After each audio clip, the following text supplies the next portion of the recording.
नमस्कार दोस्तों। आज हम आपसे एक बहुत ही इम्पोर्टेंट और कॉमन टॉपिक जिसको कि लोग यूजुअली दूसरों से छुपाते हैं, एक दूसरे से शेयर नहीं करते और प्रॉब्लम का कोई इलाज समझते ही नहीं है कि इस चीज़ का भी कोई इलाज हो सकता है। इस प्रॉब्लम का नाम है फिनाइल कर्वेचर, जिसमें कि एक लिंक जिसमें टेढ़ापन है वह जो कि इंटरकोर्स के लिए, सेक्स के लिए काबिल नहीं है, उस लिंक के साथ ही अपनी ज़िंदगी बिता रहे होते हैं। यह इतनी कॉमन प्रॉब्लम है कि हम डेली लगभग एक आध पेशेंट अपनी ओपीडी में देखते हैं। ये पेशेंट्स यूजुअली या तो अडल्ट एज के होते हैं या फिर ओल्ड एज में होते हैं। यह प्रॉब्लम यूजुअली या तो कंजेनाइटल होती है या एक्वायर्ड होती है।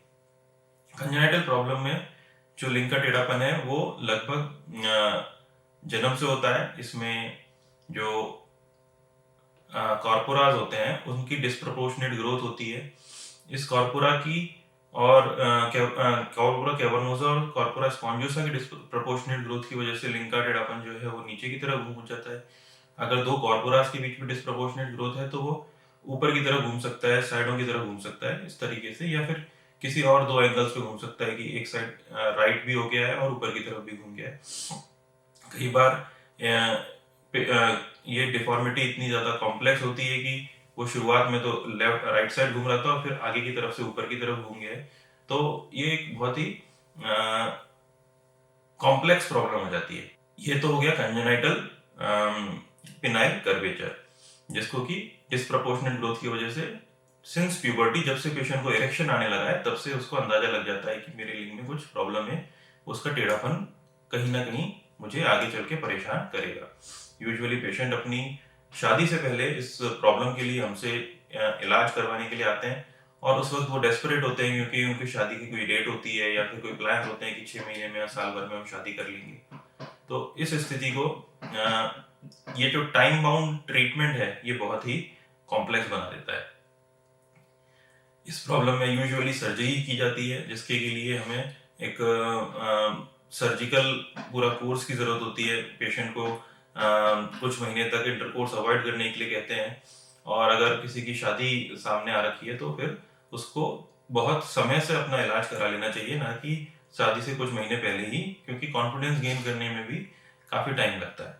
अगर कोई शादी करने के 2 महीने पहले हमारे पास आ रहा है और उसका सर्जरी हम अभी कर रहे हैं तो 2 से 3 महीने तो हम उसको सेक्स अवॉइड करने के लिए कहते हैं, तो वो इंटरकोर्स परफॉर्म ही नहीं कर सकता और कॉन्फिडेंस कैसे गेन करेगा जब वो एक दो बार इंटरकोर्स परफॉर्म करके अपने इरेक्ट पेनिस के साथ जी नहीं लेता। तो ये सारी परेशानियां पेशेंट को पहले से पता होनी चाहिए ताकि वो समय से इसका इलाज ले सके। कई बार शर्माने की वजह से वो अपने लोगों के साथ खुल नहीं पाता और उसकी प्रॉब्लम के वो टालता रहता है, और एकदम एंड टाइम पे जब वो इस चीज को ध्यान देता है और इस चीज को डिस्कस करता है तो फिर सिचुएशन एक टेंस मोड में चली जाती है। अब दूसरा है एक्वायर्ड फिनाइल कर्वेचर। यूजुअली इसको पेरोनीज डिजीज कहते हैं। इसमें पेरोनीज प्लैक होता है, शुरुआत में उसमें एक दर्द भी होता है। तो ये जो पेरोनीज प्लैक और दर्द वाली प्रॉब्लम है ये क्या होती है, ये क्यों होती है, और इसके अलावा एक्वायर्ड फिनाइल कर्वेचर किस किस तरह के होते हैं ये हम आगे जानेंगे। देखिए, ये जो पेरोनीज डिजीज है इसके अलावा हमारे पास कुछ ऐसी प्रॉब्लम्स होती हैं जैसे कि फिनाइल फ्रैक्चर हो गया और उसकी प्रॉपर हीलिंग नहीं हुई, या फिर उसको प्रॉपरली रिपेयर नहीं किया गया, या उसमें कोई प्रॉपर सूचर काम में नहीं लिया गया, या फिर वो इतना एक्सटेंसिव था कि काफी सारा डिब्राइडमेंट करना पड़ा, पेशेंट लेट प्रेजेंट किया। तो इन सभी कारणों से हमें एक एक्वायर्ड फिनाइल कर्वेचर हो जाता है हीलिंग के बाद। और या फिर अगर पेशेंट को कोई इस्चीमिक कंडीशन हुई है, जैसे कि कोई एक सेगमेंट का इस्चीमिया हो गया है, तो उसमें भी ये एक्वायर्ड फिनाइल कर्वेचर हो जाता है। जैसे राइट साइड की प्रॉक्सिमल कॉर्पोरा का इस्चीमिया हो गया है किसी कारण से, किसी चोट की वजह से वहां पे एक हिमेटोमा डेवलप हो गया है, और उस हिमेटोमा की हीलिंग के बाद वहां पे फाइब्रोसिस डेवलप हो गई है। तो इस कंडीशन में पेशेंट का जो पीनिस है वो राइट साइड की तरफ कर्व कर जाएगा और इसको एक वेस्टिंग डिफॉर्मिटी दे देगा, जिसमें कि आप एक एक्वायर्ड फिनाइल कर्वेचर हो जाता है। हाइपोस्पिडियास की सर्जरी के दौरान भी कई बार पेशेंट को अगर प्रॉपर हीलिंग नहीं होती है, फाइब्रोसिस हो जाती है, इन्फेक्शन हो जाता है, तो फिनाइल कर्वेचर डेवलप हो सकता है। तो ये सारे कारण हैं एक्वायर्ड पिनाइल कर्वेचर के। जो एक्वायर्ड पिनाइल कर्वेचर है उसमें जो पेरोनीज डिजीज है वो सबसे कॉमन प्रॉब्लम है। पेरोनीज डिजीज इतना कॉमन है कि अगर 50 इयर्स की एज पे देखा जाए तो लगभग 5 to 10% पेशेंट्स में Peyronie's disease reason to reason vary करके मिल जाता है। और अगर इतना कॉमन है तो पेशेंट में कई बार इतना ज़्यादा डिफॉर्मिटी होता है कि वो पेरोनीज डिजीज की वजह से इंटरकोर्स नहीं कर पाता है।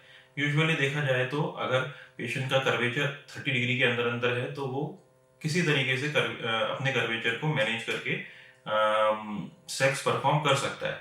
बट अगर पेशेंट का कर्वेचर 30 डिग्री से ज़्यादा है या फिर किसी ऐसे डायरेक्शन में है जिसमें कि वो वेजाइना के अंदर अपने पेशेंट पीनिस को एंटर नहीं कर पा रहा, तो उस स्थिति में जो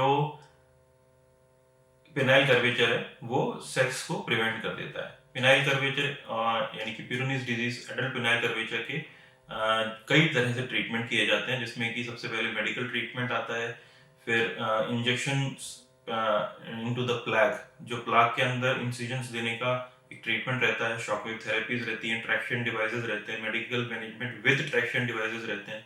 तो इन सारी चीज़ों को कंबाइन करके भी हम पिनाइल कर्वेचर का ट्रीटमेंट कर सकते हैं। बट जो सबसे इम्पोर्टेंट ट्रीटमेंट है वो है सर्जरी का, जिसमें कि पिनाइल कर्वेचर का जो कारण है पेरोनीज प्लैग, उसका एक्सीजन, इंसिजन या फिर ग्राफ्टिंग, साथ में ग्राफ्टिंग ही एक इम्पॉर्टेंट सिचुएशनल ट्रीटमेंट रह जाता है कई पेशेंट्स में। इसमें अगर पेशेंट को साथ में इरेक्टाइल डिस्फंक्शन भी है तो उस स्थिति में आपको पिनाइल इम्प्लांट की मदद लेनी पड़ती है। पेरोनीज डिजीज का ट्रीटमेंट पॉसिबल है आइदर बाय सर्जरी और बाय मेडिकल मैनेजमेंट।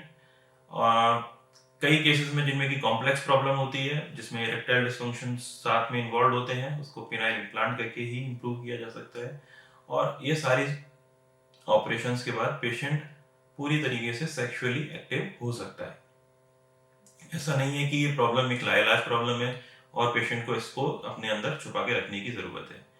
जो पेरोनीज डिजीज की प्रॉब्लम है वो यूजुअली ट्रॉमा ड्यूरिंग इंटरकोर्स की वजह से होती है, जब सेक्स के दौरान किसी को चोट लग जाती है, या फिर क्रोनिक जो धीरे धीरे एक फाइब्रोटिक प्लैक डेवलप हो जाता है, क्योंकि पेशेंट अपने प्रॉपरली इरेक्टेड पीनिस पे सेक्स नहीं कर रहा होता।